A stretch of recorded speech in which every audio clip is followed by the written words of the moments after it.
Hello, welcome to tonight's hearing of the Energy Facilities Siting Board. We will start with some instructions. Good evening, everyone, and welcome to this meeting. My name is Kessel John, and I'm with ERG, a contractor supporting this meeting. Before we get started, I have a few Zoom interpretation logistics to go over. This meeting is available with interpretation into Spanish, Portuguese, Haitian Creole, Mandarin Chinese, Vietnamese, and ASL or American Sign Language. In a few moments, I'm going to turn on interpretation, which will show up in your Zoom control panel as a globe icon or a circle with some lines around it. It doesn't really look like a globe. Once that pops up, you'll click on it to select your desired language. At this point, English speakers should select English to hear any translated comments. I'm now going to turn it over to Dan to go over this in each language. Thank you. The language announcement will now begin. To participate in English, please click on the interpretation icon and select English. For Portuguese, please. Para entrar no canal em português, clique no ícone Interpretation e selecione Português. For Spanish, please. Si alguien desea entrar a interpretación en español, haga clic en Interpretación y seleccione Spanish. For Haitian Creole, please. Si gen yon moun ki bezwen interpretasyon an kreol haisyen, klike chanel ki make interpretasyon et puis choisi kreol haisyen. For Mandarin Chinese, please.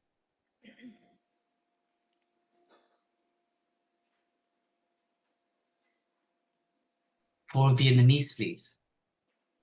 Để vào kênh bằng tiếng Việt, hãy nhấp vào biểu tượng Interpretation và chọn Vietnamese. For Chinese, please. 如果以中文参加会议，请单击口语图标 Interpretation 并选择中文。谢谢。Language announcement completed. Thank you.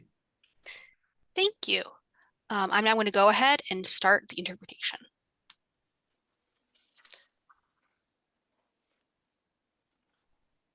All right, everyone should have just seen that little globe icon pop up on their panel. If you don't see it, you can click on More, indicated by 3 dots, and interpretation should be on the menu that pops up there. Closed caption is available for this meeting by clicking on the CC icon in your control panel. If you're having audio issues, you can call in by clicking on the arrow next to the audio icon, selecting Switch to Phone Audio, and following the instructions provided. If you have any technical difficulties during this presentation, you can message me in the chat box by going to hosts and panelists, or email meetings@erg.com, and I'll troubleshoot the issue with you. Please note that the chat box will be reserved for technical issues. Finally, I'd like to remind everyone to speak slowly and clearly for our interpreters tonight, especially if you are reading from prepared comments. Oftentimes, if you're reading from something, it can cause people to just go through it. So please take your time if you can. And with that, I'm going to turn it over to our panelists. Thank you. Thank you, Kessel. This is a hybrid public comment hearing of the Energy Facility Sitings Board, which I will refer to as the Siting Board, or EFSB, and the Department of Public Utilities, which I will refer to as the Department. Pursuant to Massachusetts General Laws, Chapter 30A, Section 2, the Siting Board opened a rulemaking in EFSB 25-10, and the Department opened a rulemaking in DPU 25-75 to implement the siting and permitting and related provisions of the 2024 Climate Act, or Chapter 239 of the Acts of 2024. My name is Daniel Kelleher. I will be conducting this hybrid public comment hearing. With me this evening are Stacy Rubin, to my right, Commissioner of the Department and EFSB member, Andrew Green, all the way to my right, Director of the Siting Division, Veena Damarajaj, Director of the Department's Division of Public Participation, Joan Foster Evans, to my left, General Counsel of the Siting Board, and Wayne Wong, Assistant Director of the Siting Division, but he's in the back of the room. Representatives from the Executive Office of Energy and Environmental Affairs, Massachusetts Office of Environmental Justice and Equity, and the Department of Energy Resources are also in attendance. This hybrid public comment hearing is being live streamed and is being recorded for the Siting Board's YouTube channel. We have a stenographer at this public comment hearing who will transcribe the official record of this hearing. If you are having any difficulty with Zoom, please use the chat function to contact ERG. Please pay attention to my video during the course of the public comment hearing and stop speaking if I raise my hand. I will do so if we have a technical error or if I need to interrupt a speaker to ask them to slow down or speak up to ensure that we are capturing everything correctly for the record. On September 12, 2025, the Siting Board issued a decision opening rulemaking. In its decision, the Siting Board proposed a number of changes to its regulations, which are at 980 CMR. These changes included revising 2 chapters of regulations, adding 4 new chapters, and repealing 5 chapters of regulations. The Siting Board will propose a 5th new chapter of regulations shortly regarding cumulative impact analysis and site suitability. Also on September 12, 2025, the department issued an order instituting rulemaking. In that order, the department proposed regulations to implement the Intervenor Support Grant Program. The department has proposed a new chapter, 220 CMR 34.00, and will propose an additional new chapter soon regarding Siting Board application fees. We will be presenting the changes to the Siting Board regulations later in the evening. In the September 12 decision and order, the Siting Board and department announced a series of hybrid public comment hearings across the Commonwealth. Tonight is the second of those hearings.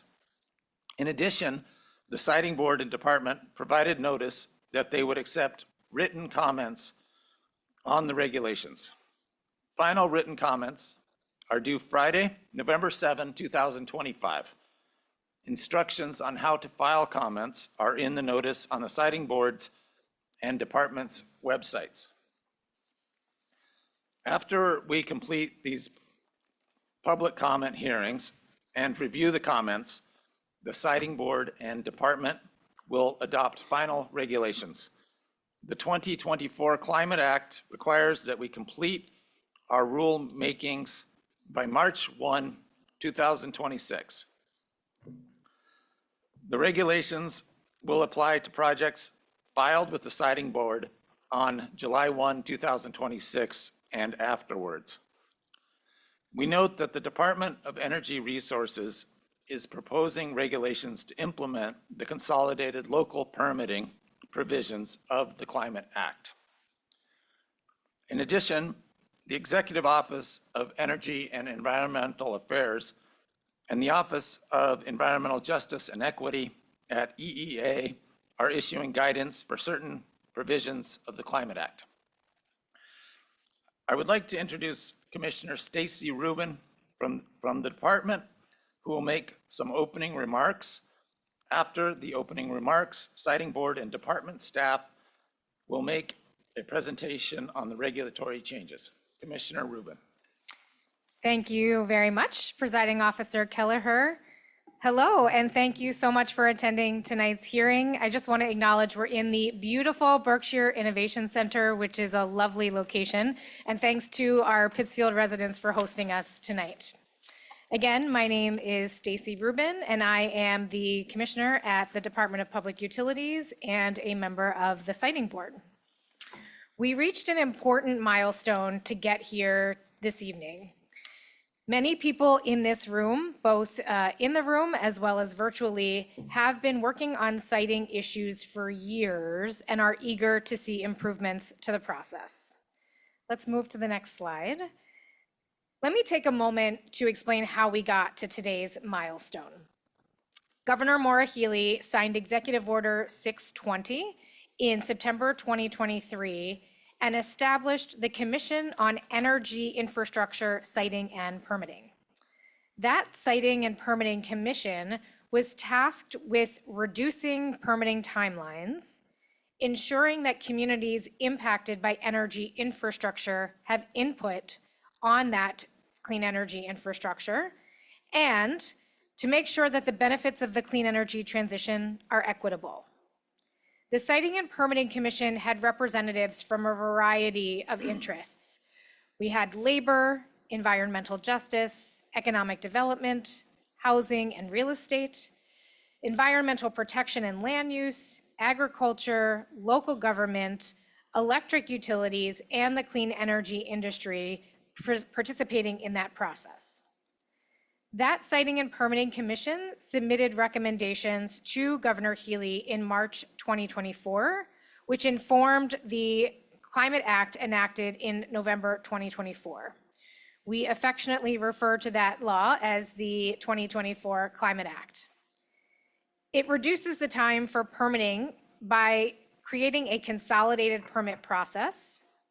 It adds requirements for engaging with impacted communities and should contribute to an equitable clean energy transition. You'll see here on this slide that we also have a new intervenor grant support program open to people who seek to participate at both the Department of Public Utilities and the Energy Facility Siting Board. You'll hear a bit more about that today, and our hearing on November 3rd, next Monday, will focus more specifically on that program. We anticipate that with the 2024 Climate Act, there will be an increase in the number of clean energy infrastructure projects that will seek Siting Board approval in the coming years. The 2024 Climate Act directs the Siting Board to issue consolidated permits that include state and local permits for clean energy infrastructure facilities. Facilities that are small clean energy infrastructure will typically seek a consolidated local permit.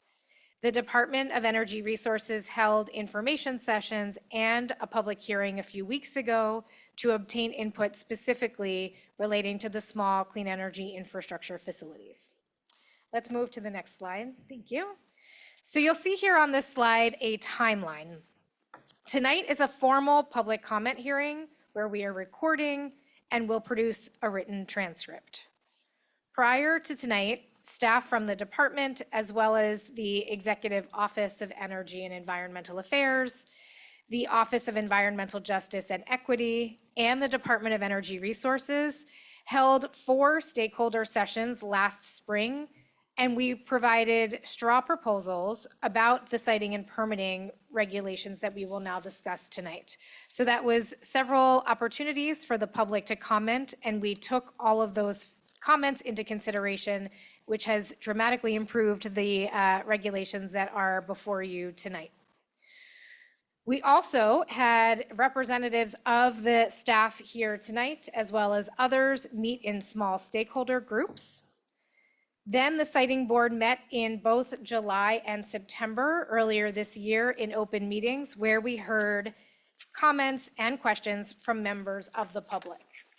Tonight is another opportunity for you to share your ideas and give us feedback on our proposed regulations. I will just note that these regulations are proposed. Nothing is in effect at this time. And I just want to note and echo what Presiding Officer Kelleher mentioned, that we have several different proceedings that are underway at the same time. This Siting Board proceeding, docketed as EFSB 25-10, is focused on regulations all except the cumulative impact analysis, which have not yet come out. We also have a separate proceeding at the department focused on the Intervenor Grant Support Program, docketed as DPU 25-75. The Department of Public Utilities will also open a new rulemaking shortly focused on siting board application fees, and that will be ready in the coming weeks. The siting board will issue its proposed cumulative impact analysis regulations as part of the EFSB 25-10 docket. I'll also note that we announced earlier this week, we will hold a cumulative impact analysis webinar next week on Thursday, November 6th at 2:00 p.m. That will be a time when we will present our thinking. We will make sure that we respond to questions and take any comments. That will be considered an informal comment process.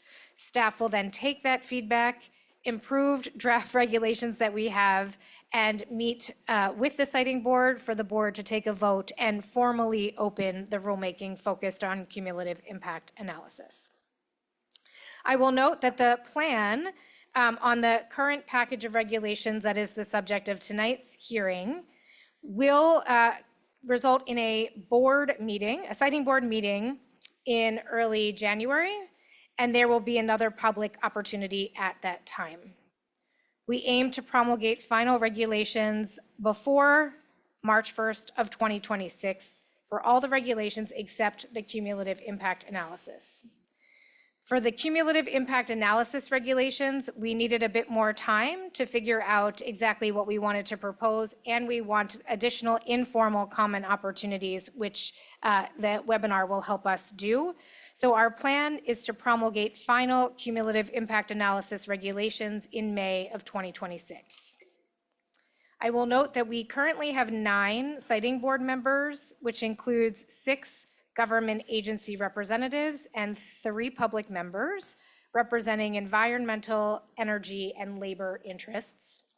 Starting in March of 2026, there will be 11 siting board members, which include 7 government agency representatives and 4 public members representing environmental justice or indigenous sovereignty, labor, municipal permitting, and municipal planning agency interests. Next slide, please. So we have received initial comments on the proposed regulations that were due 2 weeks ago. These comments are all posted in our file rooms online. We really appreciate you filing those initial comments. Staff are reviewing and cataloging the comments, and we look forward to considering comments tonight, as well as the next 2 hearings next week, and the written comments that are due by November 7th. This slide contains information on where to send your written comments.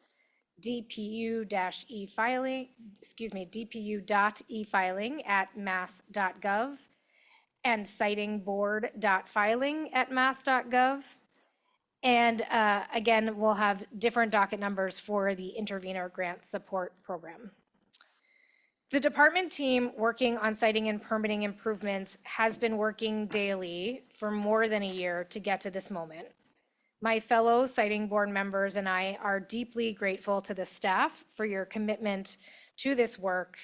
We look forward to the public's comments, which has been so instrumental in getting us to this moment. Getting public input has been essential because our work is better with your input. Thank you for making time in your busy lives to join us tonight, and I'll turn it back over to Presiding Officer Keller. Thank you, Commissioner Rubin. Staff, would staff like to begin their presentation regarding the regulatory changes? Yes. Director Green. Thank you, Mr. Kelleher. So as Commissioner Rubin was mentioning just before, the Climate Act is a fundamental overhaul of the siting and permitting process in Massachusetts, and one of its hallmarks is a consolidated permit process where a single regulatory decision will include multiple individual permits and approvals that have traditionally been issued by separate boards, agencies, and departments, both at the local level and at the state level. Some people refer to this concept as one-stop shopping. It goes by many different sort of shorthand descriptions, but that's the essence of consolidated permitting.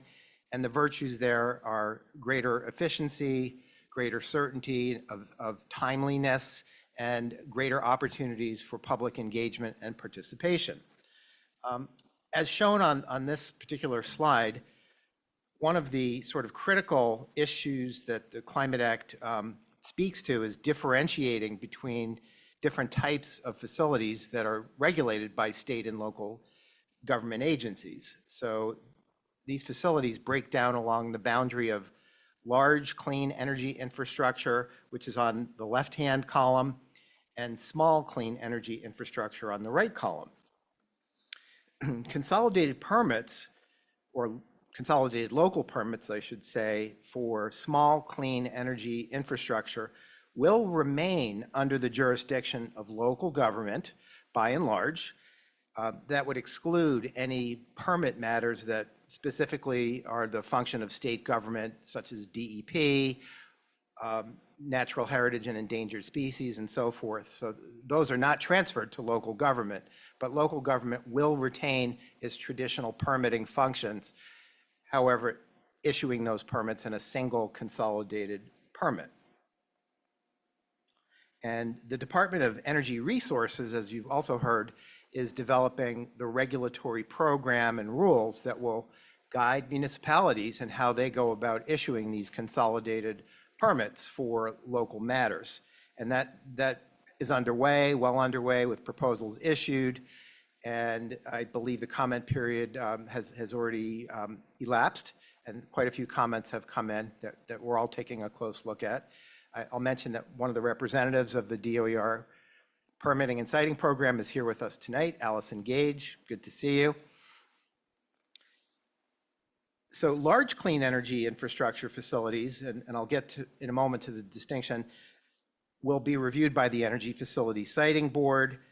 We will issue the consolidated permits that include all state and local permits that are needed for construction and operation of clean energy facilities. This is a big change from the status quo now, where the Siting Board has traditionally issued one type of approval, and that was followed typically by other state agencies and local government performing all of their traditional permitting functions. Now that sort of all happens under one roof at the Energy Facilities Siting Board, and the Energy Siting Board will also retain its traditional siting and permitting role for large non-clean energy facilities such as fossil fuel power plants and gas pipelines, intrastate gas pipelines. We do not regulate interstate pipelines. That's the federal government at the Federal Energy Regulatory Commission. The slide kind of tells the story about where these boundaries lie between small and large facilities. The boundary for clean generation facilities like solar, wind, anaerobic digestion, that involve some sort of a waste product that's being gasified and essentially turned into electricity, is at 25 megawatts. That threshold is a bit lower than the Siting Board's traditional threshold for generation, which had been 100 megawatts for decades.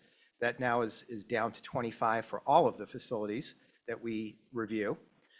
Energy facility storage projects such as batteries, that threshold is set at 100 megawatt hours, still a pretty big project that I think most municipalities would view as a fairly large addition to energy infrastructure in their communities. And for transmission lines, it depends on whether you're in an existing public utility corridor or not.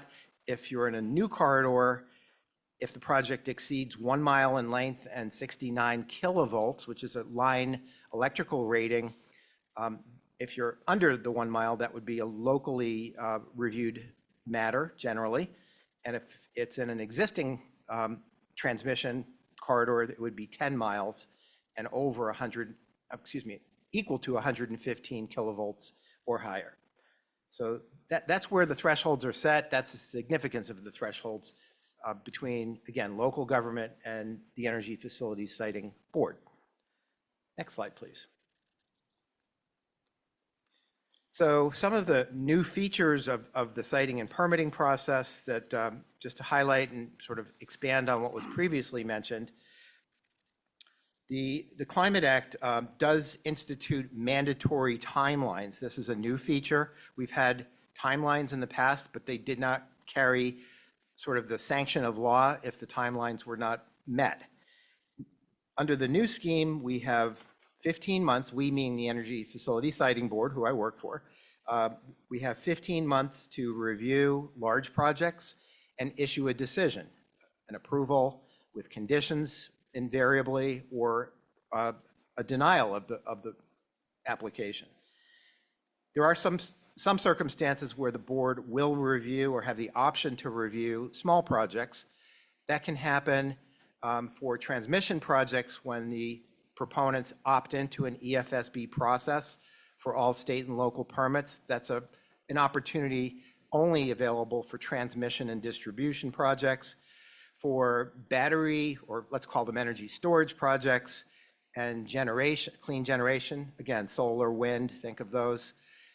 Municipalities have the option to say, hey, we don't have the capacity to issue a decision in 12 months, and we would respectfully transfer this case to the Energy Facility Siting Board for a review and a decision. That's an option available to municipalities. And again, they can do that if they're resource constrained. And then the Siting Board takes up the matter and continues to review the case. There are very important roles for other state and local permitting agencies, even though the Energy Facility Siting Board is gaining the authority to issue, again, all state and local permits in most of these cases.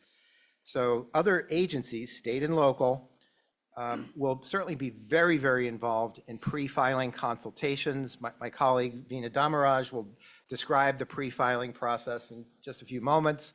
It's extensive, and agencies have a very prominent role in engaging with applicants, asking questions to get at some of the concerns that they will have and want to see developed, so that they're included in the applications, and the applications will be deemed complete when filed and not deficient.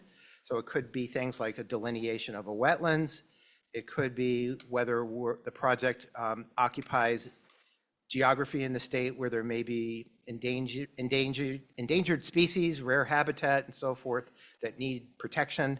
And some other agencies, Fish and Game, Natural Heritage, would want the applicant to be aware of that and make sure the project is protective of those very precious resources. The agencies, state and local, will also chime in as to whether they think the application that would get filed with EFSB or at the local level is suitable to be deemed complete. If an application is not complete, it means that the clock does not start on those 12 and 15-month deadlines. So those only apply when we have a complete application that has substantially all necessary information. We don't expect absolutely every shred of information, but it has to be materially and substantially complete. Other agencies can participate in the information gathering process that we and our lawyer friends call discovery, as well as evidentiary hearings if they have status as an intervener in the case, which is something that would be pretty liberally available for municipal agencies in our process. And very importantly, there's a provision in the statute that grants the other state and local agencies the very important role of submitting recommended permit conditions for review by the Siting Board. So we expect to get very extensive conditions that outline local concerns, state agency concerns that would come with a very significant degree of presumed expertise and insight that the board would review and take very seriously in its final decisions on the project. Next slide, please.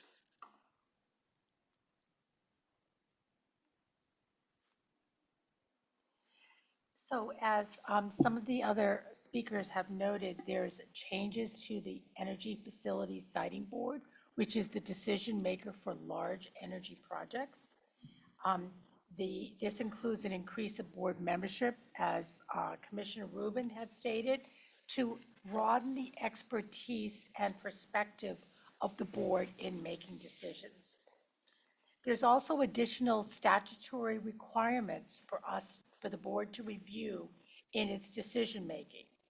Those include what is called the mitigation hierarchy, that project impacts are avoided, minimized, and/or mitigated. It formalizes certain policy considerations that the board is required to look at, including economic and environmental justice, public health and safety. I'll note that public health is a somewhat new direct responsibility for the board, and we will be getting a board member from the Department of Public Health. We also are required to consider the recommended permit conditions by local government and other state agencies. We're required to consider cumulative impact analysis and also pre-filing requirements. Those requirements are applied to both the new clean energy infrastructure facilities and to the legacy facilities. And we need to consider reasonably foreseeable climate change impacts. I'll note that a couple of the regulations there are existing regulations that are changing. Our regulations are at 980 CMR. It's how we refer to our regulations. And the board changes are noted in CMR 2.0. And we also are promulgating a number of changes to 1.0, which are our general rules in order to implement the requirements of the Act and to generally update and modernize a number of those regulations. Next slide, please. And here is a list of the regulations that we are proposing to promulgate or to revise or repeal. As I stated, the first two regulations, they're existing regulations of the board, and they're being substantially revised. Then we have a series of new regulations that we're proposing, 5 new chapters of regulations, including regulations defining the process for us to review consolidated permits, a regulation called de novo adjudication, which I will talk about a little bit later. The cumulative impact analysis regulations, those have not been issued yet, but will be shortly. And again, will be discussed in the webinar next Thursday on November 6th. We have pre-filing consultation and engagement regulations, which we'll discuss in a few moments, and something called our constructive approval regulations. What happens if the board is not able to make a decision in the time frame indicated by the Climate Act? We propose to eliminate 6 unused regulations, but through our stakeholdering process, we found out that actually one of the regulations is still being used by the Coastal Zone Management Organization, so we will not be deleting that one, and that is 980, you'll notice on the list, 980 CMR 9.0.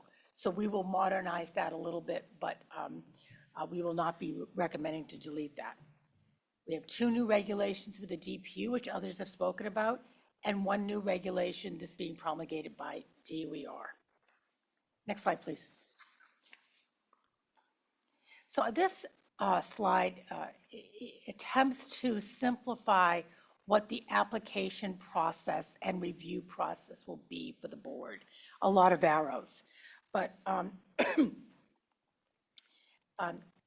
will note that the board's process is an adjudicatory process, and what that means is that we're required to give notice, to allow parties to intervene into our cases, to gather evidence, and to base our decisions on that evidence in the record of the matter. So we have, on the far left-hand side of the slide, we have the pre-filing engagement and consultation activities that will happen before an application files with the board. Once an application files with the board, I'd like to think of it as thirds. Our adjudicatory process is generally in thirds. Once that application is complete, we go through notice and public comment hearing process on the application. Then we get into the evidentiary phase, where we issue discovery, we conduct evidentiary hearings to take testimony, and we allow the parties to brief the matters that are happening in the application review. And then finally, we hit the decision stage where staff draft up a tentative decision, we present it to parties for comment, and then the board meets, deliberates, and votes on the decision. I did note here, again, if no board decision is issued by the deadline, there would be a constructive approval, and I will talk about the steps that happen with the constructive approval in a little bit. So I would like to turn it over to Director Damaraj of the Division of Public Participation. Thank you. Thank you, Ms. Evans. Applicants of clean energy infrastructure facilities that file their application with the siting board are required to meet the pre-filing consultation and engagement requirements before they file an application. The DPU's Division of Public Participation, or DPP, will oversee the pre-filing requirements and will be available to assist both applicants as well as other stakeholders who have questions all through the pre-filing process. The pre-filing regulations specify the nature of project information applicants are required to share when they meet with key stakeholders, permitting agencies, and the community. It covers the efforts they need to make to consider and integrate the input that they receive from stakeholders. Pre-filing requirements will also support greater transparency and make project information available to stakeholders via multiple outreach channels. Pre-filing regulations also ensures that there's consistency in consultation and engagement practices across projects. The requirements expand opportunities for input by members of the community as well as key stakeholders like project abutters, community groups, municipal officials, labor representatives, and federal and state acknowledged as well as recognized tribes. Pre-filing requirements will have two distinct components to it. First, a consultation requirement that requires the applicant to meet with the Massachusetts Environmental Policy Act Office and other state, local, and regional permitting agencies that are relevant to the project. At these meetings, applicants will receive feedback on compliance with regulatory requirements. We'll also understand if there are any studies or analysis that need to be carried out and the best practices that they should be using to avoid or minimize impacts. Second, applicants are required to engage with relevant key stakeholders all through the pre-filing outreach period to inform them, to seek their input, and be responsive to questions and feedback that they receive on the proposed project. Applicants are also required to conduct at least 2 public meetings to get community input, create a project webpage that includes current information, and provide quarterly project updates via an email distribution list. The regulations establish robust pre-filing consultation and engagement requirements while providing applicants with flexibility in both the timing as well as the duration to meet these requirements. To keep DPP informed of progress, applicants are required to submit to DPP a self-attested pre-filing engagement status checklist approximately midway through their pre-filing period and a pre-filing engagement completion checklist at the conclusion of their outreach efforts.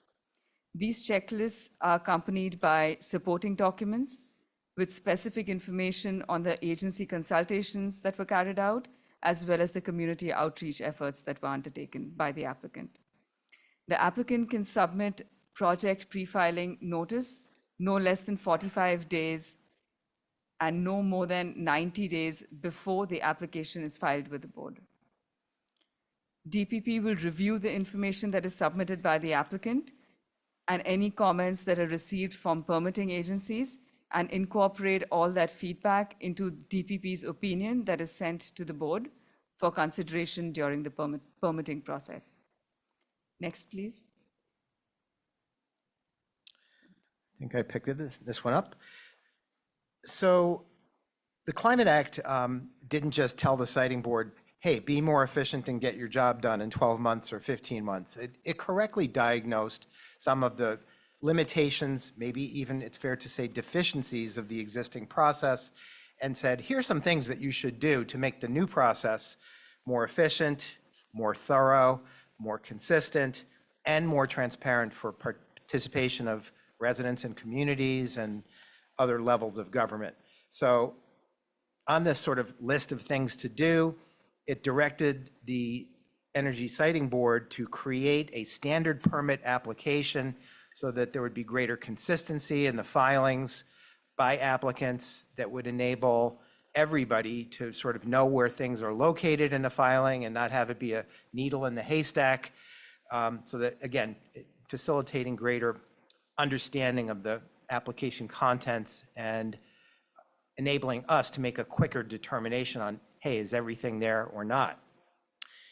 It also, the Act also requires the Siting Board to establish what are called baseline health, or excuse me, environmental health and safety standards.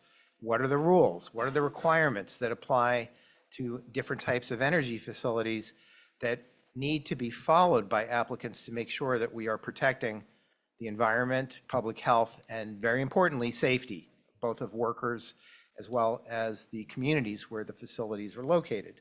You can imagine how extensive a task that is for the complexity of energy facilities and the sorts of impacts that are very wide-ranging. So we've been cataloging, all these different types of requirements and are currently working on a document that captures all of these different provisions. And that will be issued for public review and comment soon, but it is not yet out for review.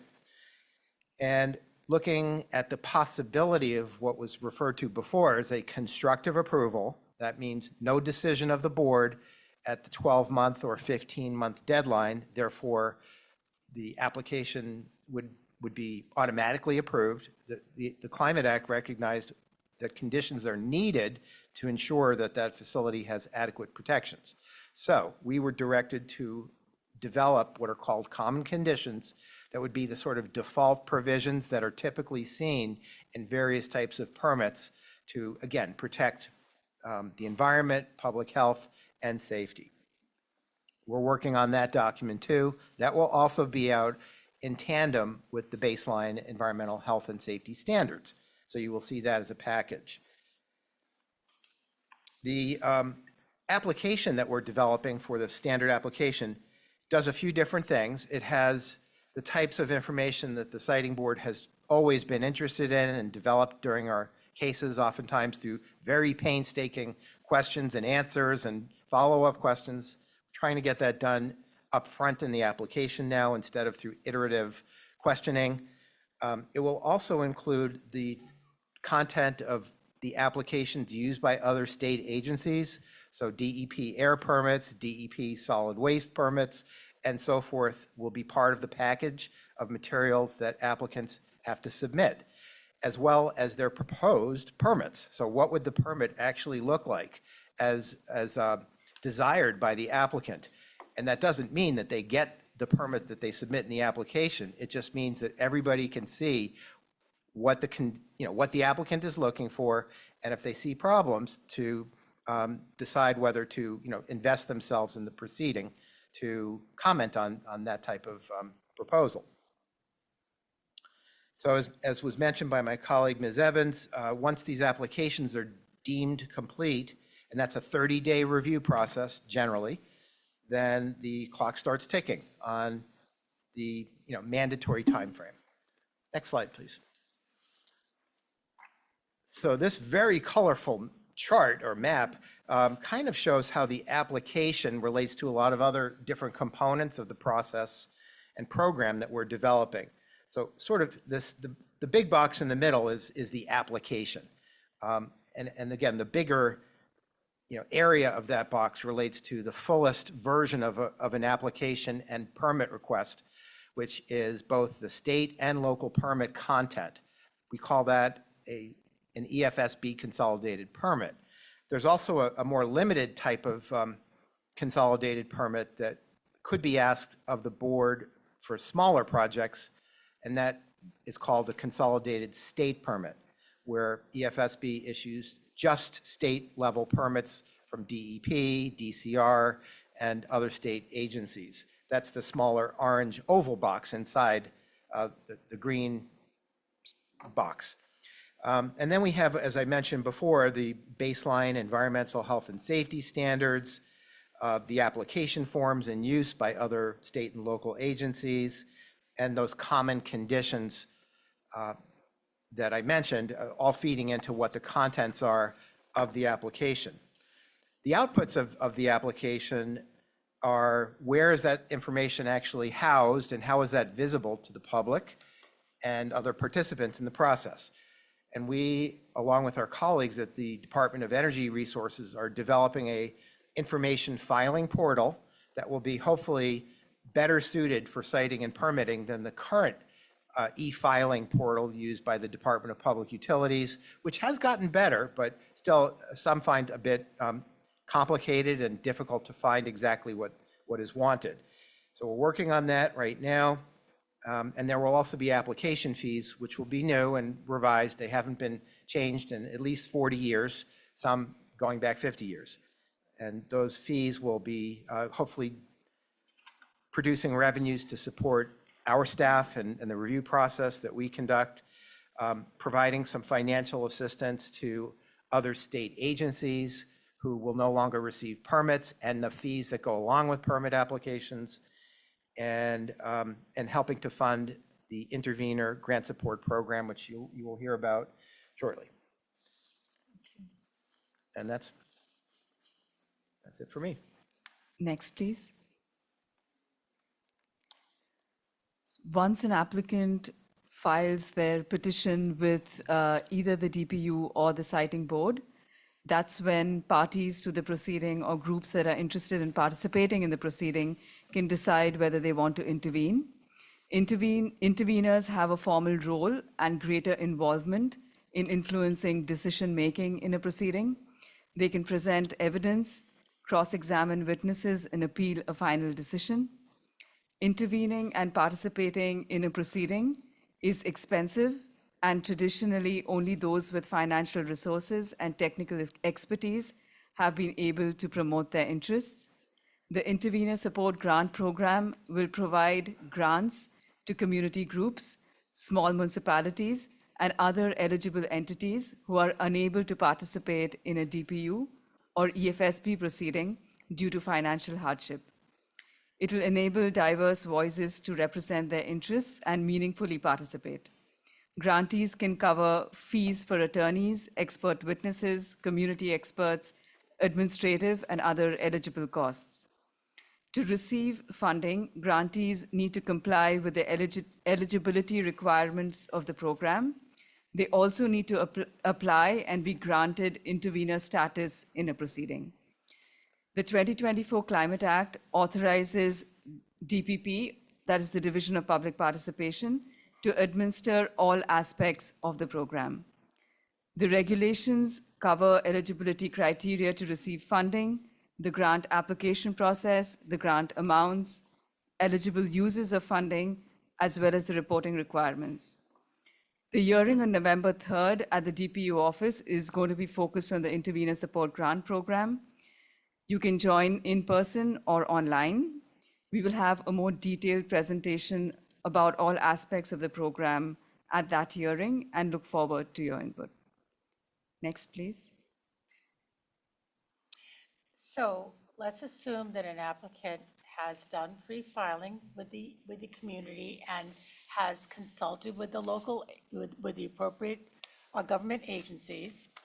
The applicant's filed an application with the board. The board has deemed that application to be complete.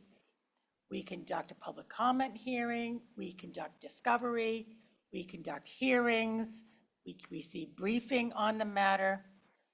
And we're getting close to the 15 months, and the board looks like the board cannot make its decision in time.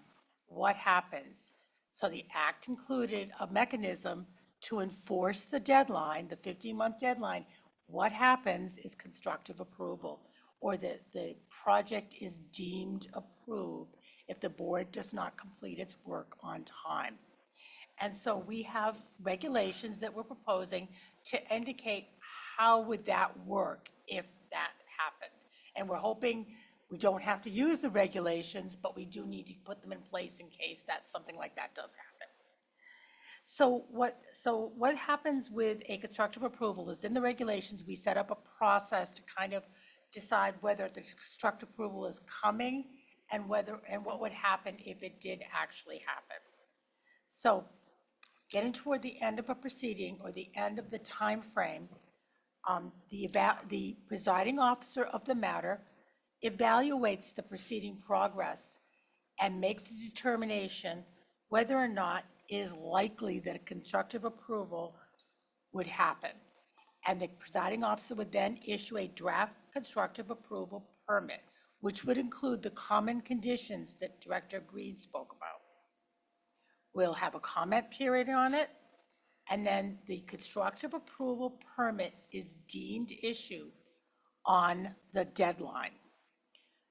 Under the regulations, the presiding officer, a couple days later, would send out exactly what the permit said, kind of an administrative task afterwards. So we again, hope that we do not need to use the constructive approval process, but it is proposed in regulation should we need it. Next slide, please. Another element of the new regulations are the de novo adjudication regulations. And this provides two pathways for consolidated local permit applications to get to the board. And the first pathway is if once a local government makes a decision, if particular parties are unhappy with the decision, they can request a de novo adjudication by the director of the siting board, and that's a 6-month process. So that's 6 months after a decision is made at the local level. However, if a local government receives a local consolidated local permit application and determines that it does not have the resources to fully process that permit in the 12 months, it may send that permit application up to the siting board for the siting board to process that. And that would be a longer process because basically nothing has happened at the local level in that particular situation. Final decisions are made by the siting board director, not the full board on these. Next slide, please. And this slide attempts to illustrate this type of de novo adjudication. In the pathway 1, the local government has issued its decision, and someone who's unhappy with that decision that's substantially and specifically affected, it's a limited number of people who can ask for this, can say, we want to have a de novo adjudication up at the siting board director level. And what de novo adjudication means is that the siting board director would look at the evidence from the local government, but also can take new evidence and make a fresh decision on that permit application. The second, pathway 2, is a situation where local government determines it does not have enough resources to process that application and sends the whole pile up to the siting board director for the siting board director to run the full proceeding to review that particular application. And that second case is a 12-month situation. What standard does the board use, or the siting board director use, when looking at the local government application? Two things. First of all, consistency with the program that DOER has laid out in their regulations, the consolidated local government, consolidated local permit application process. It's a lot of words. And also, in general, the board would also look at consistency with our general statutory mandate and the things that the legislature has told us that we need to look at. So those are the two standards we would use. Next slide, please. So another one of the sort of insights, I would say, of the Climate Act and the directives for the Siting Board in implementation is the concept of cumulative impact analysis. I think folks have different understandings of what these words may mean, but the general idea is that instead of looking at the impacts of a proposed project in isolation, does it meet an air permitting standard, a solid waste standard, a water discharge standard? It's looking at these impacts in a broader context of what else has happened in a community previously, what's going on presently, and to see whether the accumulation of many individual impacts collectively brings a community to a level where we could fairly describe that as being a burdened area that has a higher level of environmental impacts, public health impacts, or other socioeconomic outcomes that would be deemed not advantageous or potentially undesired. So we have a system that we're developing to implement this notion of cumulative impact analysis. It builds off of guidance that is under development by the Executive Office and its Office of Environmental Justice and Equity, that kind of lays out the principles that need to be followed by the Siting Board in developing draft regulations, which are in process right now, and those will be released very soon for public review. And in fact, I think this was mentioned, we have a webinar scheduled for a week from tomorrow. I think that's at 2 o'clock in the afternoon to 5 o'clock, and it will include a presentation of not just sort of dry regulatory provisions, but also how these might actually look as applied to a real project that the Siting Board has seen previously, and what are the considerations that go into judging whether there is a significant impact that might even be described in the words of the statute as a disproportionate adverse effect attributable to the project. So stay tuned and tune in if you can next Thursday. That's a virtual only event, so we will not be in a physical location. So just a heads up on that.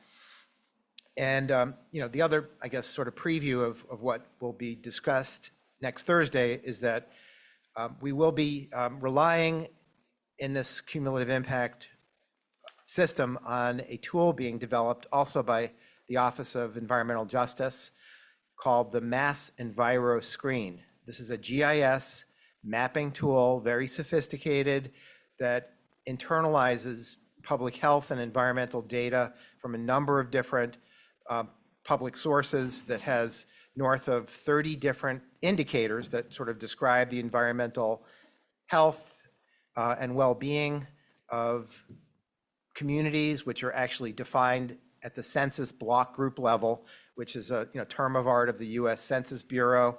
And that's where a lot of data of this sort is kept, at that level of aggregation. So think of that as a neighborhood with somewhere between 1,000 and 3,000 members. That's the level of specificity of the data.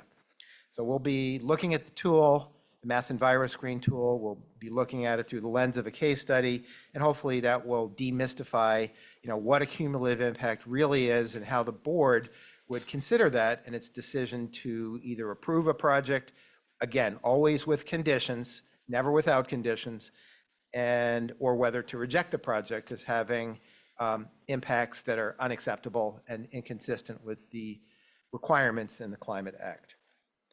If there are disproportionate adverse effects, I'll just sort of key you into the significance of that. The applicant would be expected to provide remedial measures, which could include a redesign of the project to avoid those impacts altogether, or ways of minimizing the impacts.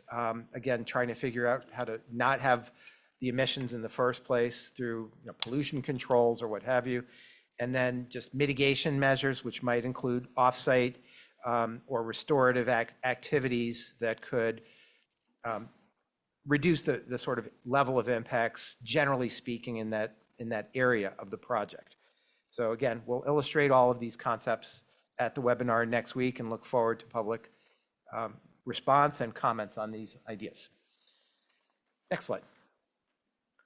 I'll just touch on this briefly. Another guidance document that's coming out of the Executive Office of Energy and Environmental Affairs is called Site Suitability Guidelines, I think they're called. And this is kind of a report card, if you will, or an index of how, what are the characteristics of a site in terms of its suitability, as the name implies, for siting different types of energy facilities. It carries sort of a scaled scoring system where low numbers, and I think it's from 0 to 5 for different criteria, 0 being ideal, virtually no expected impact to a site, with 5 being the heaviest and most adverse effects to a particular site. And the categories that we are talking about relate to climate change resilience, in other words, effects of climate change on urban or other, measurements of heat effects from the projects, paving surfaces that generate heat and actual heat emissions from the projects, carbon storage and sequestration, which obviously brings to mind, taking trees down to prepare a site, a big concern for solar projects, which tend to have larger footprints, impacts to biodiversity, so plant and animal habitat, and the sort of integrity of the ecosystem that could be potentially disrupted by projects in, again, not ideal locations, as well as the impact to agricultural resources, taking prime agricultural soils out of productive use and so forth, and then social and environmental impacts, which kind of ties back to what I was just talking about with the cumulative impact system and the measurements of it in the Mass Enviro screen, which site suitability would also be reliant on the Mass Enviro screen tool. So stay tuned on that. It is a metric or a system that the siting board will use to sort of shed light on whether sites are generally better or worse than they could be, and what sort of threshold the board should be applying for its conditions, from sort of more standard to, I would say, more tailored to a deeper level of concern about the impacts on the public, the environment, and so forth. I will leave it at that. So turn to the next speaker. We will now. Next slide, please. Yeah, thank you. We will now take comments from the public. The purpose of this public comment hearing is to hear comments on the proposed regulatory changes to implement the 2024 Climate Act. We ask that you focus your comments on these regulations. We will not be taking comment on particular projects, including those projects that are currently under review by the siting board or department. We begin with federal, state, and local officials appointed, as well as elected officials who wish to be heard. Then we will proceed with members of the public who have signed up to speak in the order in which they have signed up.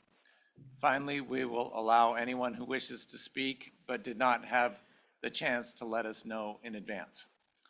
If you are participating remotely and I call upon you to speak, we will move you into the Zoom panel so you can be seen and heard by the Zoom audience, as well as those here in the auditorium.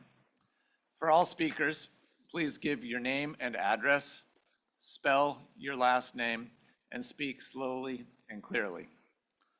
Do we have any officials present or on Zoom that wish to comment? If so, please raise your hand.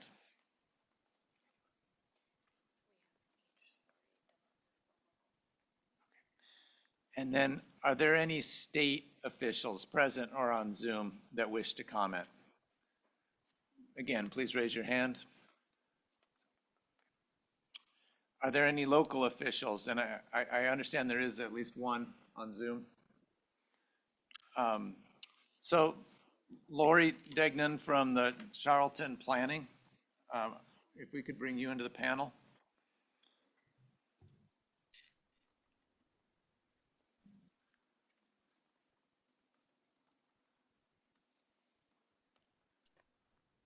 All right, Laura, you should be able to unmute yourself and turn on your camera.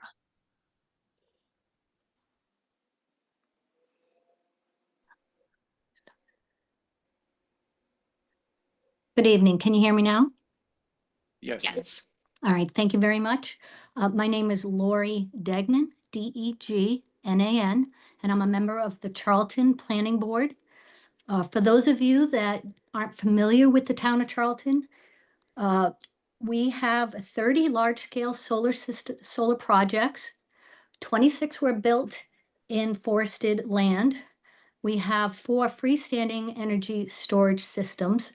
We have a Millennium Power Plant. We also have a new in April of 24, a 2 million gallon LNG liquefaction storage and transfer facility. We also have 50 acres under a current lease waiting for a very large battery energy storage system, and then another smaller storage system also in the lease stage. So my comment is, again, you've probably heard me say before, equitable siting. Yes, rural areas do have the large parcels. However, the urban areas do have the capability to host many, many smaller parking lot, canopy, and roof projects. So with that being said, again, we are following up with a letter that our board approved. And this has to do with the act is fundamentally altering the community, and it's forever changing the character of rural towns. And like I said, I understand we have cheaper land, but with all of the forests and being able to buy a better score seems counterproductive. If you want to, cut down 25 acres, you can put money in a fund. It just doesn't seem fair. So the Charlton Planning Board has put together a letter asking for the site suitability assessments to be amended as follows. We would like to see the addition of 2 new terms. The first being a net positive municipality, a municipality that hosts energy facilities generating more energy and fuel than is consumed by its residents. And the rationale of this is it recognizes towns that have become net contributors to the state and the region, because as we know, this is not just staying in Massachusetts. So we've done our part in supplying, and we'd like to see some more equitable siting.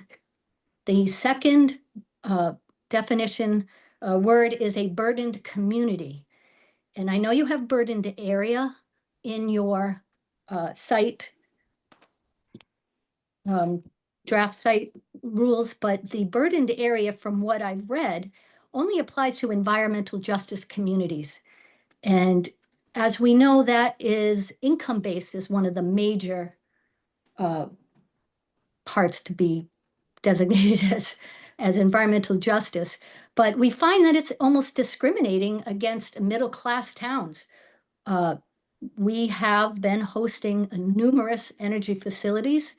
We've opened arms for zoning. We still allow more batteries, smaller scale. We've allowed batteries to go on every one of the 30 solar projects, and they've yet to go after that because they can make more money on the big ones. So there's more to it, but those 2 new definitions added would go a long way in equitable siting to have everyone share the burden and not just the rural towns of Massachusetts. Thank you for the time. Thank you, Ms. Degnan. Are there any other local officials? Mr. DiChiara.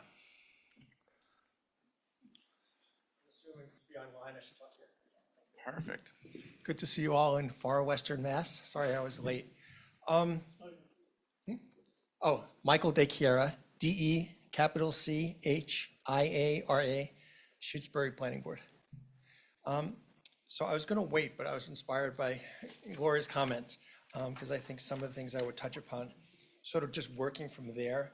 I do think, so at the recent DOER hearing that was at UMass, one of the things I pointed out was that, you all have these parallel tracks of developing because you have short time and it's complex, which is understandable. But I guess what I would encourage you to sort of cross-check to make sure that things that you're assuming are happening in one place actually meet the intent of what you're doing, that I think there's gaps that are evolving. And two things I guess I would point out, building off of Laura's comment, in terms of the cumulative impact. My sense is that the burden community definition conflates environmental justice and burden. So to her point, it really doesn't address rural. So Charlton's a perfect example of a burdened community in terms of a small community that's got a ton of clean energy development. If you look at the underlying definitional approach of cumulative impact, it doesn't address rural. It really is income-based and economic justice, racially based, that kind of stuff, which is all really important to address historic, correct historic wrongs. But in terms of citing, it's an oversight. Really, the conflation has to be sort of looked at. And then sort of jumping over to site suitability in a similar vein. And I mean, I think, Andy, as you're talking about, like you're going to look at how the siting comes based on site suitability, but then it's a matter of sort of drilling down. And there's places where site suitability just drops the ball. So for example, on water protection, they only cite DEP, which is public drinking water. All the small towns, in Western Mass and other parts of the state are private drinking. So it's not covered by DEP at all. And so there's literally no mention about that. And so if EFSB sort of says, well, based on what site suitability is, you're missing a whole bunch of concerns and populations in there. The other things in terms of site suitability, it falls short in terms of wetlands, because it's site. Part of the way I'm looking at it is that if you look at, this is for local, but nonetheless it carries over. For the Dover Amendment, the idea is if municipalities comply, then you're deemed compliant with the Dover Amendment. And so the idea, I've sort of come up with this idea of like the umbrella of compliancy. So if the state regs say things that we mention are legit, then there's no risk of getting sued. And so, for example, with site suitability, it mentions that there's a State Wetlands Act and municipalities have local regulations. It doesn't say local regulations can be enforced or applied in terms of how they're looking at projects. And so I think just sort of looking at the universe of how site suitability is written is important. And then the last thing I think Andy, I loved what you said about how you define climate resilience. I would define it that way. I don't think the regs define it that way. The way I see the regs is it's the resiliency of the facility itself. So it's about flooding from coastal or rivers. My sense is that really we should be looking at the resilience of a community. So if you put something in, especially what you guys are doing, which are bigger projects, how does that leave the community in terms of resilience? And so I think it's not the way it's approached currently. I think it's something that we should be looking at because ultimately we want a resilient Commonwealth. I do want to sort of backtrack and say thank you, because I think you guys have been massively responsive. I particularly love the pre-filing processes you put together and having the project website. All those things are great. And you got a gazillion comments from me, so I won't take time on that. And then the last thing I would just say, and it wasn't a comment, and it's probably one of the things I'm least clear on. In your main regs, I forget which one it is, there's a statement about overriding local bylaws. And the proponent can sort of request that. I think it's troublesome. I can imagine Commonwealth saying, yes, there's sometimes a reason for it, but having a defined process for why you would do it and what the parameters are and how you would do it. So I didn't see anything about notifying the municipality, for example, that their local guidelines will be overrun. No comment, no opportunity for input.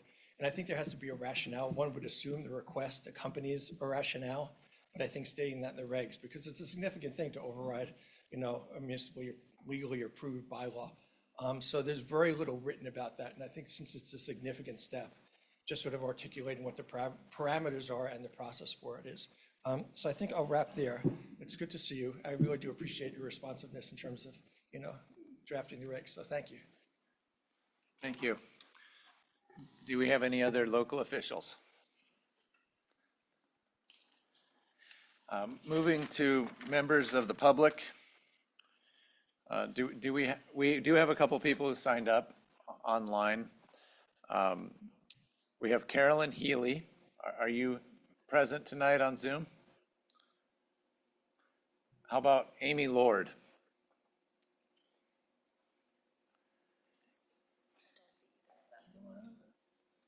And is there anybody else in the room who would like to comment? And please state your name, spell it, please, as well. Hi, my name is Rosemary Wessel. It's Wessel. I live in Cummington. I work for Berkshire Environmental Action Team here in Pittsfield. And thank you for the opportunity to speak. These are only a few of the key provisions that we'll comment on tonight. We'll also be submitting written comments. There are positive aspects to these regulations that we do appreciate. The scoring system that strongly incentivizes development on disturbed areas as opposed to sensitive habitats is very welcome. Specific requirements for community outreach, such as held in 2 meetings at least, project descriptions being publicly available online, and outreach through multiple media outlets are all very good. We very much appreciate as well that the clock doesn't start until there's a complete application.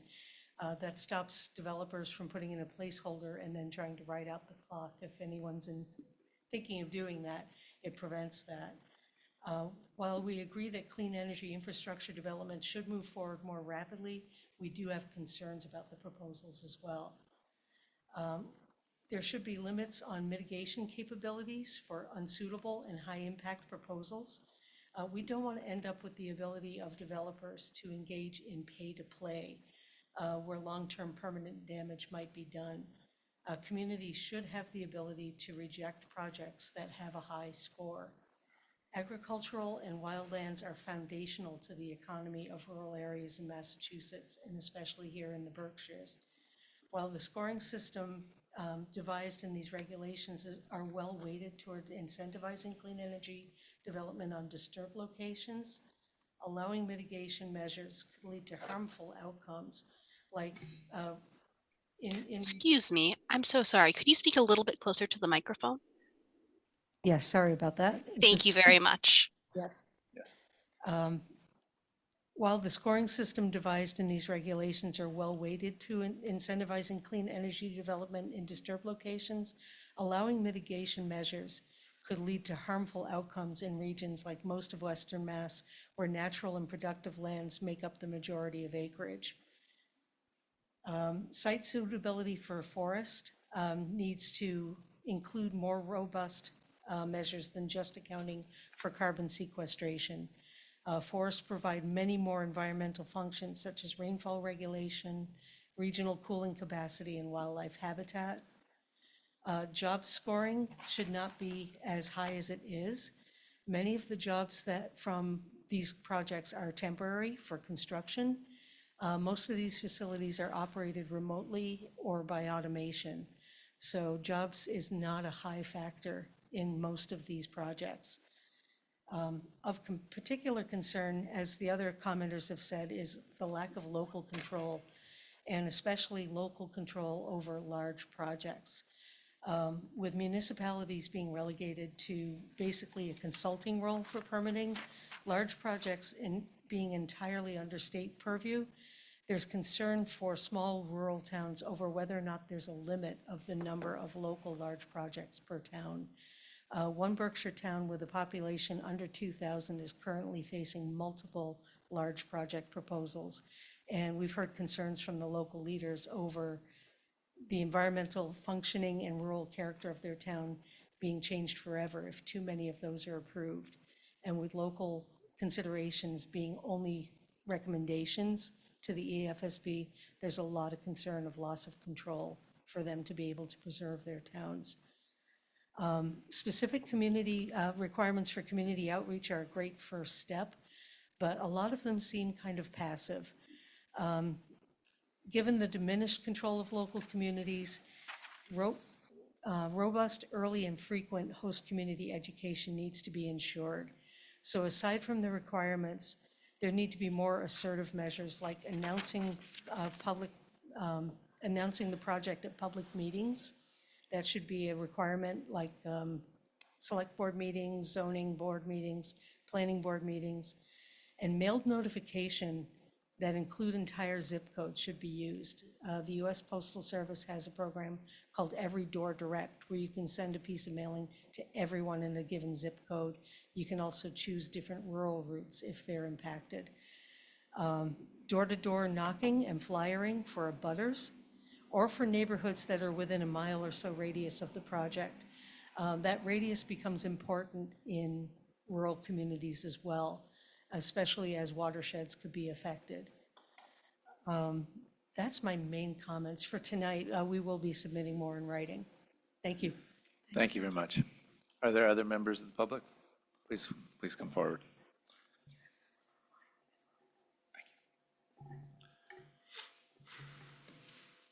All right, that good? You guys hear me? Maybe better? Yeah, just speak. There we go. Speak loudly. You're good. Sure thing. Valessa Suderklein. I'm here on behalf of Valessa Suderklein is VALESSA. Last name is SOUT as in Tom ER-KLINE. And I'm here in my capacity as the Northeast Regional Director for the Solar Energy Industries Association. So just wanted to show up and share sort of the industry perspective. There are 453 solar companies active in Massachusetts, representing about 11,600 jobs across the Commonwealth. So an important industry. And then I would add, well, first I'll just say thank you for all of the work that has gone into these extensive regulations, and they're really important. And just tracking the process from the commission that was convened last year and sort of reaching, I think, what was like landmark consensus with all the stakeholders, and then watching that get implemented. We appreciate all the attention that's gone into it. I would add that, you know, overall, we're seeing solar and storage facilities development decline in Massachusetts over the last several years, and for a number of reasons that is likely to continue. And we're also seeing substantial load growth projections. And so I think it is very, very important when considering all of these siting changes to consider the need to bring on energy to keep rates low for customers and also address our climate mandates. And so with that in mind, I think this is such an important effort because it does give certainty. It does put a timeline on the need to sort of make it easier to navigate the many different permitting processes. SOCIA has worked with the other clean energy trades to submit extensive comments. I'm sure you've read them. I appreciate that. Sorry they're so long. I don't have a lot. We are going to weigh in on the site suitability and the other issues, hopefully on time. But I did want to just mention a few things that just some clarity would be helpful within the regs on just how project capacity is measured in AC or DC, how solar plus storage projects are treated, and then what constitutes a definition for minor variation. So just little things that have been raised by my members. And then I'll add that, you know, I've worked in New York a lot as well, and so the pre-application requirements are important and are necessary in order to meet the 12 or 15-month deadline, but they can also expand the overall timeline. So I think it's important to keep that in mind when considering the pre-application requirements. And then our one other very specific thing is just on the de novo adjudication requests, there's a provision that allows for essentially filing new documents. And our recommendation would be to just have everything go in from what the municipality has with the de novo request so that there's not an opportunity to delay the project and not a new application. And then I want to mention site suitability. We're going to file comments on that. I think just keeping in mind the intent and the conversation that took place around the site suitability requirements and making sure that they are a tool for responsible siting and not additional permits that make it even harder to bring projects online. Would be my overarching comment. I'll stop there. Thank you. Thank you very much.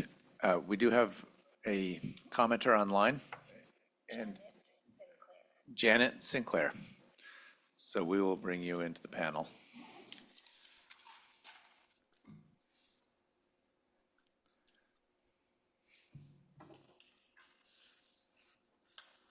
All right, Janet, you should be able to turn on your camera and microphone. Okay, trying. Okay, got it. Okay, thank you. And one of the comments I want to make is that I am like phenomenally confused about what we are commenting on any particular day with any of these meetings. Is my camera frozen? I'm okay now. Okay. It's really quite something. So anyway, I was looking through the document that I think is for today. For today, meaning for this, that meaning comments that are due on, I think, November 6th or November 7th on something. Do I have that right? You can answer me, right? Yes. Okay, thank you. So, all right. So I think I got the right document. So one of the things I wanted to mention, because people are talking about site suitability, which I think, comments are due Friday on that part. Just to reiterate some of what, especially the Carleton Planning Board member, I live in a very small town, Buckland, Massachusetts. Right now, there aren't any large projects being proposed here a lot because of our topography or land ownership kind of structures that are here. But it's terrifying because I've been listening to not only that town, but other towns where even before this project, just because of the courts, because of the Dover Amendment, because of the Attorney General's office, our towns have not been able to effectively, cite projects. We've been overridden already by these processes, and this looks like just more of the same to me. And with the whole idea of, the site suitability scoring, and then, there's mitigation, you can pay the town and all this kind of stuff. It does feel like the towns are being bribed or being forced into, having these projects cited where, the town may not want them. And I'm sure you've heard this a lot already, but I just want to say it some more. This is how we're feeling out in Western Mass, my little tiny town. The other thing that's, specifically concerning about, this part of this tonight, the de novo process, whatever that's called, that whole thing. I found it on the document, but now I've lost it. It's like that document's like 156 pages, but it was saying that the interveners could be the towns who handed stuff over to you, I guess, but also, the intervener that gets funded that you pay for people that can't, or entities that can't afford to be interveners. It says that entity has to be approved by someone, some one person, it looks like. And I can just imagine it says, very limited number of people. And I'm just going to say that, first of all, a 1 mile radius around a project, especially in a rural area like I live in with watersheds and, steep slopes and all this kind of stuff, a 1 mile, to say that you have to be within 1 mile for you to be, a special person to intervene, I think is really inappropriate. And I also think that, this whole idea of limiting who the interveners are is not, I don't see what the fair process would be for that, because I know with zoning, I'm very aware with zoning and zoning bylaws and zoning, people that are allowed to appeal a zoning decision, as an abutter and abutter to an abutter, all this kind of stuff. I think that it just seems unfair that there's some one person deciding whether or not someone's an intervener. An intervener should be somebody who has a health issue, somebody whose property is being affected, somebody whose health is being affected, somebody whose real estate values are being affected. How are you, so as I look through your document here, your 156 pages, I'm not seeing any detail. Maybe I'm missing something, but you should lay out who can be an intervener, not just like someone's deciding. I'll find the language, and when I make comments by November 7th or whatever day it is, I don't know. I'll find that little bit of language, but this is extremely troubling to me. So anyway, any concerns that you're hearing about loss of local control, that you're hearing from everyone, I am totally on board with that. I find this process to be very heavy-handed on the part of our administration. Thank you.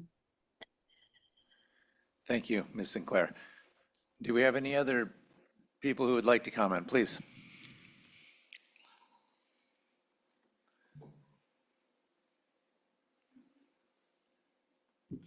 Hi, my name is Jane Wynn, W-I-N-N, and I'm a resident of Pittsfield. Thank you for this opportunity to speak. When I was with Berkshire Environmental Action Team, we had previous experience with the energy facilities siting boards that were horrible years ago. I want to really thank you for changing the composition and adding in public health. And I am concerned that these regs have to be written really well so that we don't run into something like happened back in 2014 or 15, where not only could our organization not be an intervener, none of us individuals could be interveners, we had a state rep who was not allowed to be an intervener. This was during the pipeline fight with the proposed natural gas pipeline going across the state. So thank you for your efforts to really improve this, these regulations and the siting board. Thank you also for requiring a pre-filing process that really stresses local input and equity, but also need to really incorporate local bylaws.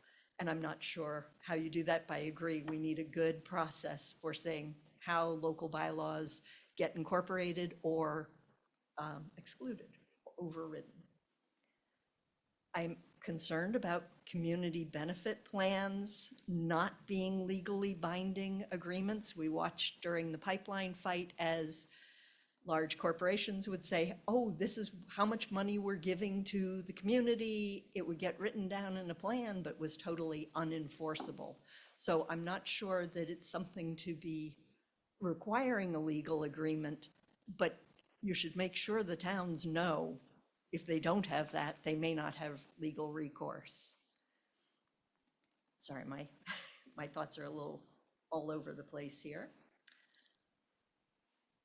If you're expecting local and state departments to provide suggestions for conditions, but the fees will be going to the siting board, how are our state agencies going to get funded for their ability to actually provide input on these different proposals?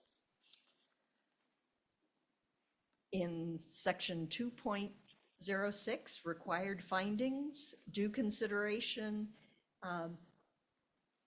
great that you're asking them to consider more than poles and wires, but could you also require investor-owned utilities to make best use of ratepayer distributed energy, such as electric vehicles, thermostats, water heaters?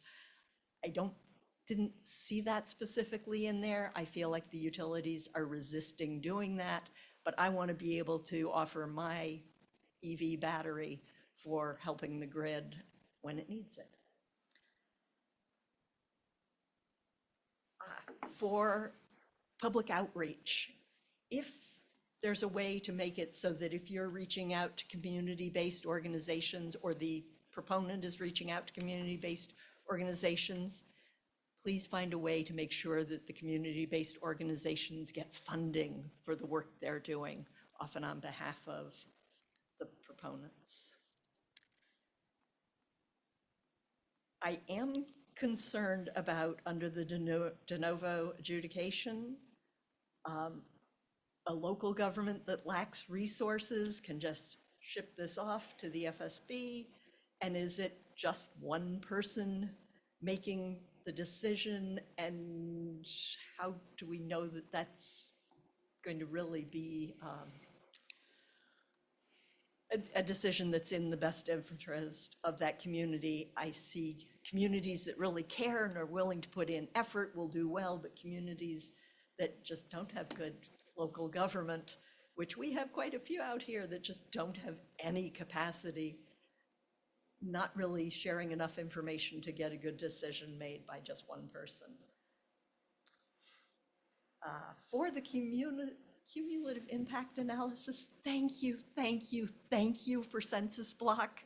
Pittsfield has 1 zip code, but the difference in lifespan amongst our census blocks from the longest to the shortest is 12 and a half years. Census block makes a big difference. Now, if you could just convince the investor-owned utilities under Mass Save to report by census block, that would be great. Last 2 thoughts. Can we encourage battery energy storage at all the substations? I think there would be tremendous resilience provided by doing that. And on a different track, for the site suitability, don't just look at biodiversity, but also wildlife corridors, especially with climate change. Wildlife needs to be able to move. So we need to be keeping those pathways open for the wildlife. And thank you very much for coming out to Pittsfield. Could you just expand on that last comment where you made the suggestion of having the battery storage at substations and you said it would increase resiliency? Basically, at the substations, you've got a really good opportunity for hopefully relatively quick interconnection. It's a place that's already designed for larger facilities to hook in. And I think I am right that by having battery energy storage at a lot of the substations, you would basically be having new power stations at every substation that could, if designed well, be able to separate from the rest of the grid in the event of grid failure elsewhere, providing local grid resilience. I'm not absolutely sure I'm right, but also haven't been able to get the investor-owned utilities to sit down and talk with us about that. Thank you. Did we say, was there somebody else? We understand there's Robert online. We will move you into the panel.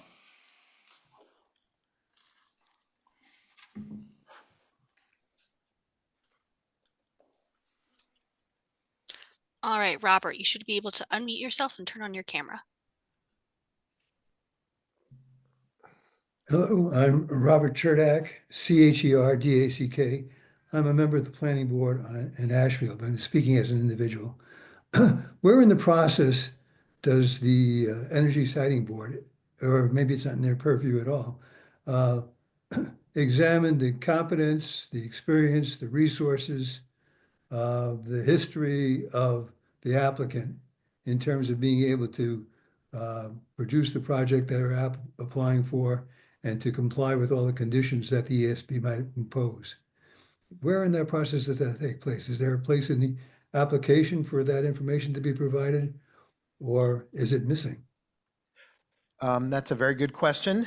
And the answer to it is that the application draft that we've put out in a guidance document has a number of questions to elicit just the very type of information that you were mentioning.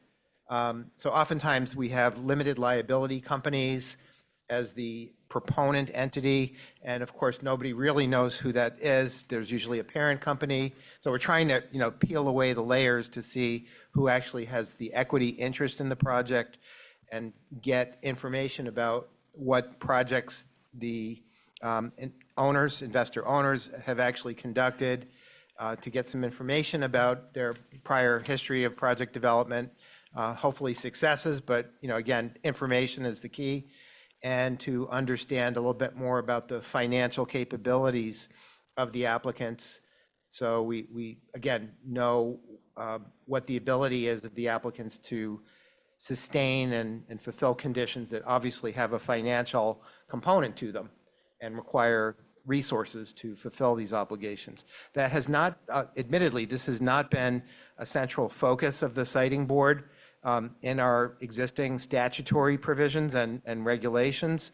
Part of this was in fact statutory previously, where when the electric generation sector was deregulated under legislation in the late 90s, the prevailing view at that time was that it's a market function and the Siting Board really doesn't need to do due diligence on the financial condition and wherewithal of the developers. But as we have seen over the years, there can be a significant amount of volatility in developers and their ability to sort of stay in the game over time. And, projects are frequently resold to new owners. So we do want to understand more about the developers who are proposing projects and, again, are asking for that information in the application. Is there any place where there's a criteria established so that when you get that information, you can then use it to either approve or deny an application? There could be. We haven't really delineated that yet in terms of trying to sort of establish a minimum, credit rating or asset test. But those are ideas that we certainly encourage you and others to comment on if you feel that you have a recommendation that we ought to consider in the program that we're developing. Because we, again, are going to be collecting financial information about developers. Thank you. Are there anybody else online who would like to comment? And assuming there are not, we will take a break for 10, 15 minutes? We want to give other people who might be joining online the opportunity to comment. And so we will come back after the break and see if anybody is online. So we will take a break for 15 minutes. It's currently 7:41. We will resume at 7:56. Thank you. Off the record.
What did I do?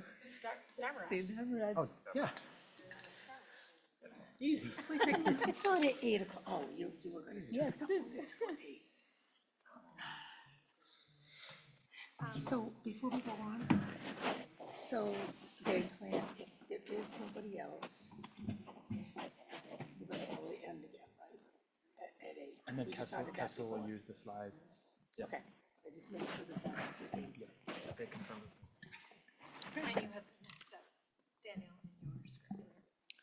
I do, yes, like for the subsequent hearing, and written comments, yeah.